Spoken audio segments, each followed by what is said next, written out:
హైదరాబాద్కు చెందిన అమ్మ మాట అమ్మాయి బాట వ్యవస్థాపకురాలు బొప్పన రాధాకుమారి ఆర్థిక సహాయంతో విభిన్న ప్రతిభావంతునికి ట్రైసైకిల్ బహుకరించడం అభినందనీయమని నారా లోకేష్ యువజన ఫౌండేషన్ అధ్యక్షులు మండపాక సుబ్బు అన్నారు. కాకినాడలో ఏర్పాటు చేసిన కార్యక్రమంలో ట్రైసైకిల్ పంపిణీ కార్యక్రమం జరిగింది. కార్యక్రమానికి నారా లోకేష్ ఫౌండేషన్ అధ్యక్షులు మండపాక సుబ్బు అధ్యక్షత వహించగా ఆర్ఎంపీ డాక్టర్ దామోదరం ముఖ్య అతిథిగా పాల్గొన్నారు. విభిన్న ప్రతిభావంతుడు ఎస్ రమణ పరిస్థితిని గుర్తించి బొప్పన రాధాకుమారి సౌజన్యంతో ట్రైసైకిల్ను ముఖ్య అతిథి డాక్టర్ దామోదరం చేతుల మీదుగా పంపిణీ చేశారు.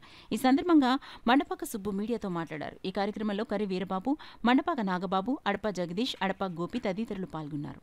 వికలాంగులకి, దివ్యాంగులకి, వివిధ ప్రతిభావంతులు కూడా ప్రతి ఒక్కరికి అండగా ఉంటూ సమాజ సేవే చేస్తూ ఒక మదర్ తెరీసా, ఒక డాక్టర్ సీతమ్మ ఆదర్శాలతో మరి ఈరోజు రాష్ట్రమంతటా ఆవిడ తన సొంత డబ్బులతో ఆన్లైన్లో సారీ బిజినెస్ చేస్తూ మరి ఈ విధంగా నడవలేని వారికి మరో జన్మ ఇచ్చి ప్రతి ఒక్కరికి